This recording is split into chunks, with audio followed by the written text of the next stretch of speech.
மனுஷனுக்கு எத்தனை அறிவு சாமி? ஏம்மா?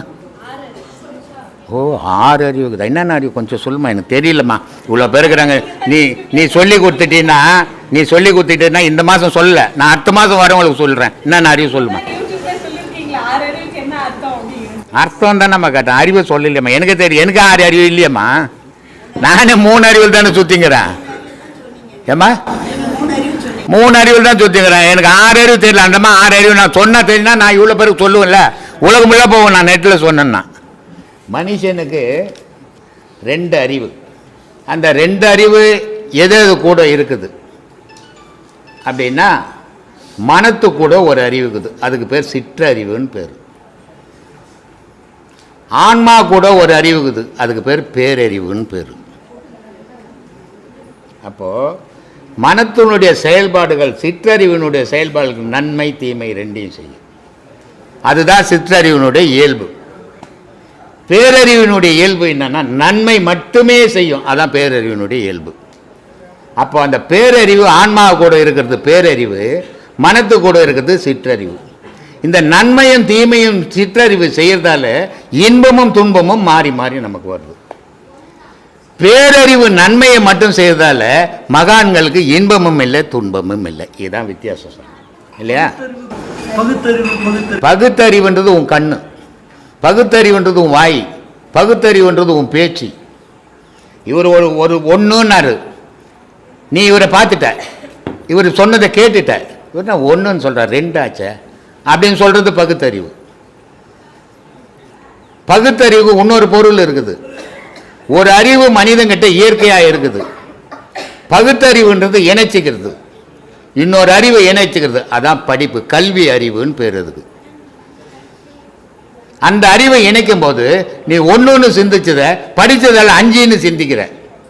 அந்த 5ன்னு சிந்திக்கிறது பகுத்தறிவு, 1ன்னுது இயற்கையான அறிவு. அறிவை அறிவால் அறிந்தே அறியும் அறிவுதனில். எத்தனை அறிவு சொல்லுங்க? சொல்கிறாரு, எனக்கு அறிவுக்குது நான் எதை ஒன்றா பேசலான்னு பேசக்கூடாதுரா. உன் அறிவை கொண்டு உன் அறிவியே நீ ஆராய்ஞ்சு உன் அறிவியே சரியா பேசுதா சரியா பேசலையா நீ ஆராயிடான்றார். அதனால் சொல்கிறாரு பத்திரகிரியே, அறிவை அறிவால் ஆராய்ந்தே அறியும் அறிவுதனில் பிரிவுபடா நில்லாமல் பிடித்திருப்பது எக்காலம். என் அறிவை என் அறிவாலேயே ஆராய்ஞ்சு என் அறிவு செய்தது சரியா தப்பா என் அறிவுன்னுட்டு அதிலேருந்து விலகி நிற்காமல் அதிலேயே ஒன்றி இருப்பது எந்த காலம். ஏன்னா நிறைய பேர் அறிவாளி, ஆனால் திடீர்னு அறிவை விட்டு விலகிடுவாங்க. அவர் அவ்வளோ பெரிய மகான் என்ன சொல்கிறாரு, என் அறிவுலேருந்து நான் எந்த நிலையிலும் விலகி போயிடக்கூடாது, அதோடவே ஒன்றி வாழணுன்றார். ஆனால் அது எத்தனை பேரால் முடியும்? இந்த மாதிரி பல விஷயங்களில் நம்ம ஆராய வேண்டியது இருக்குது. இந்த 16 பாடலில் வால்மீகி அப்படின்றவர் இந்த ஞானம் என்ன அப்படின்னு ரொம்ப தெளிவாக சொல்லிடுவார். அதுக்கு மேலே ஒரு விளக்கமே தர தேவையில்லை. புரிஞ்சவங்களுக்கு, புரியாதவங்களுக்கு ஆயிரக்கணக்கான விளக்கம் கொடுத்தாலும் புரிய போகிறதே இல்லை. அதனால் சொல்கிறார், சுவாமி சிவானந்த பரமஹம்சர் சித்த வித்தை கற்றுறோம், கடவுளை காட்டுறது உண்மை சாமி. எங்கே இருக்கிறாரு சொல்கிறாங்க, எங்கே இருக்கிறாரு? சுவாமி சிவானந்த பரமஹம்சர்னு ஒருத்தர் எங்கே இருக்கிறாரு அப்படின்னு ஒருத்தர் இல்லையே. அவருடைய அமைப்பு இருக்கு. சரி சரி, கடவுளை காட்டுவாங்கன்றாங்க. கடவுளையா? அவர் பார்க்குறாரு பாரு. முதல்ல கடவுள் என்னப்பா, கத்திரிக்காய் முருங்காப்பா?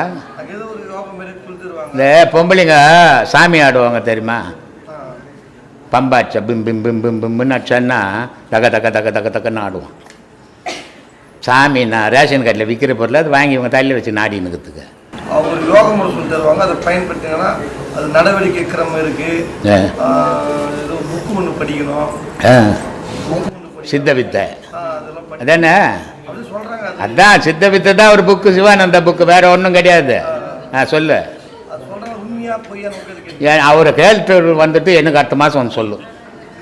ஏன்னா நான் கூட இன்னும் கடவுளை பார்க்கல, அவர் கூட போய் நான் பார்க்குறேன். எதுக்கு இதெல்லாம்? உலகத்தில் ஏமாத்துறதுக்கு ஒரு அளவே இல்லையா? உன் மூச்சியே உன்னால காட்ட முடியாதுன்னா கடவுளை எத்தனை வந்து காட்டுறியா நீ? எங்கேயா இருக்கிறாரு கடவுள்? எங்க இருக்கிறாரு கடவுள்? அவர் காட்டுறதுக்கு எங்கன்னா கோயிலில் போய் சிலையை காட்டுறதா கடவுளை காட்டுறதா? மூச்சு பயிர் சொல்லி கொடுத்தா கடவுளை பார்த்துருப்ப. இப்போ உனக்கு மூச்சு இல்லையா? அப்புறம் ஏன் கடவுளை பார்க்கல நீ? அவர் என்ன சொல்லி கொடுக்குதா? தானா நான் பிறந்தது சாவர இருக்கு நடக்குத. இந்த மாதிரி ஏமாத்தினாதான் கூட்டம் கூடும். அதை தான் நம்பிக்கைன்னு போகிறதுக்கு ஆள் இருக்குது. அதனால் அவன் சொல்லிங்கிறான் அவன் மேலே தப்பு கிடையாது. நம்ம ஆளுங்க பண்ணுற தப்பு. உடனே என்ன பண்ணுறான், ஒரே நாளில் ஒன்றுமே பண்ண தேவையில்ல, ஒரு 50,000 கொடுத்துட்டு கடவுளை பார்த்துட்டு வீட்டுக்கு வந்துடலான்னு போகிறான். ஆமாம் பண்ணுவான் தான். பண்ண மாட்டேன் கடவுளை காட்டுறேன் உனக்கு துட்டில் சும்மா காட்டுவான். பைத்தியமா அவனுக்கு என்னப்பா? எவ்வளோ பெரிய விஷயம் உலகத்தில் யாரும் காட்ட முடியாத அவன் காட்டுறான்னா பணம் கொடுக்கணுவா? வீடு கீடு விற்று குத்துட்டு பார்த்துட்டு வந்துடணும். வந்து பிச்சை எடுக்கணும் ரோடா. இதான் கடவுள் வழிபாடு. ஏன்பா ஏன் இப்படிதான் யாராலும் 99% இப்படி சுத்திங்கிறாங்க. இது அவன் நல்ல பையன். நான் போனேன் இதில் கூட சொல்லியிருப்பேன். உண்மையான பொருள் ஒருத்தன் விற்பான், எந்த ஆடம்பரமும் இருக்காது, ஆனால் போய் வாங்க மாட்டான். நம்மால் பொம்பளைங்க போய் வாங்க மாட்டாங்க. நல்ல 4 லேடிஸை போட்டு டூப்ளிகேட் பொருளெல்லாம் விற்றா ஜனம் லைனில் நின்று வாங்குவாங்க. அது மாதிரி கதை அன்றைக்கி ஆன்மீகம் துப்பிங் கிடக்குது ஊரெல்லாம். சிவானந்தான்ற ஒரு வடகரையில் இருந்தார். கேரளாவில் ஒரு கான்ஸ்டேபிளாக இருந்தார். வடகரை என்ற ஊரில் கோழிக்கோடு கண்ணாண்ட.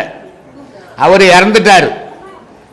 அவருடைய கலை நீர் நெருப்பு காற்று இந்த 3 கலை தான் அவருது. அவர் சொல்லி கொடுத்தது கதி அப்படின்னே சொல்லி கொடுத்தாரு. இவங்க அத்தை வாசின்னு மாற்றிக்கினாங்க. இவர் கேட்குறாரு, யார் கேட்குறாரு? வள்ளலார் கேட்குறாரு, வாசி வாசி என்று பேசுகின்றார், வாசி என்ன பேச கண்டார்ன்றான். ஏன்னா இவனுக்கு வாசின்னா என்னன்னு தெரியல. வாசின்னா ஊதுன்னு ஒரு அர்த்தங்க தெரியுமா? இந்த கல்யாணத்தில் போனால் நாதசாரம் ஊதுவாங்க தெரியுமா? வாசிப்பா வாசிப்பான்னுவாங்க. அந்த வாசின்னு நினச்சிக்கிறான் இவன். இது அந்த வாசி இல்லை. வாசினா வாசி வாசி சிவாசி. வாசினா கடவுள் ஆயிட்டேன்னு அர்த்தம். அதனால இதை எதுவோ அவன் சொல்கிறான், அதை நம்பிக்கின்னு போயும் போகிறான். நமக்கு என்ன போச்சு? கேட்டு போச்சு. நம்ம ஏன் அவனை பற்றி பேசி கிடக்கணும்? நம்மளை பற்றி பேசணும், நம்மளை பற்றி தெரியணும், நம்ம கலையை பற்றி யோசிக்கணும். ஊரில் இருக்கிறவெல்லாம் யோசித்தோம்னா நம்ம மறந்துடுவோம். முதல்ல ஊரில் இருக்கிறவனை பார்க்கட்டும் நிறுத்திக்குங்க. ஐயா, ஆத்மா மறுபிறவி இதனுடைய உண்மை நிலை அறியறது எப்படி? அதான் சொன்னேன். நாங்கள் உண்மை நிலையை அறியணும்னா உலகம் உன் கண்ணிலேருந்து மறையணும். உன் கண்ணில் உலகம் மறையிற மாதிரி நீ நடக்கணும். நடந்தால் உலகம் மறைஞ்சிடும். அப்போ ஆத்மா தெரியும், நீ தெரியுவ. ஒரு மனுஷன் நீ யாருக்கிட்டோ ஒரு நாள் பேசியிருப்பா அவங்ககிட்ட, ஆனால் அவனுடைய முகம் நீ கண் மூடி நினச்சின்னா உன் கண் எதிர வந்து நிற்கும். ஆனால் நீ பிறந்ததுலேருந்து சாகிற வரைக்கும் உன் முகத்தை எத்தனாயிரம் முறை பார்த்தேன்னு உன்னாலேயே சொல்ல முடியாது. 10,000 முறை பார்த்துருக்குற. ஆனால் கண்ணை மூடிக்கினா உன் முகம் மட்டும் தெரியாது. உன் புள்ள முகம் தெரியும், உங்கள் அப்பா முகம் தெரியும், உங்கள் அம்மா முகம் தெரியும், உன் பொண்டாட்டி முகம் தெரியும், உன் பேரம்பயத்து முகம் கூட தெரியும். ஏன் ஏன் உன்னையே நீ பார்க்க முடியாது? நீ வாழ்ந்தான்னா செத்தானாயா? உன்னை நீ எப்போ பார்க்கறியோ அப்போதான் நீ முழு மனுஷன். அது வரைக்கும் அரை மனுஷன்தான். ஆனால் 1000 கதை சொல்லுவேன், ஏமாத்துவேன். நான் 6 அறிவுன்னுவேன், எனக்கு 12 அறிவுன்னுவேன், எத்தவனா என் வாயில் வந்து சொல்லுவேன். ஆனால் நிஜம் இல்லை. நிஜம் எப்போ தன்னை தான் அறியணும் அப்போதான் நான் நிஜம் 6 அறிவு மனுஷன். அது வரைக்கும் 6 அறிவு மனுஷனே கிடையாது. நான் சொல்லினுக்கிற வார்த்தைகள் நான் சொல்கிறேன் நீ எடுத்துக்கோ, நான் சொல்கிறேன் சரியாக சொல்லிங்கிறேன் எடுத்துக்கோ, கிடையவே கிடையாது. ஒருபோதும் நான் அப்படி சொல்லவே மாட்டேன். எனக்கு தெரிஞ்சதை நான் சொல்லிங்கிறேன், நீ சிந்திச்சு பார்த்துக்கோ. சரியா தப்பான்னு தேர்ந்தெடுத்துக்கிறது உன் வேலை, என் வேலை இல்லை. நான் சொன்னேன் நீ ஏற்றுக்கோ, நான் சொல்ல மாட்டேன், சொன்னதும் கிடையாது. ஏன்னா அது தேவையும் எனக்கு கிடையாது. நீ சிந்திச்சு பாரு. 100 பேர் 100 வார்த்தைகள் இருக்குது. 100 வார்த்தையில் எது சரியாகுது எது சரியில்லைன்னு சிந்திச்சு பாரு.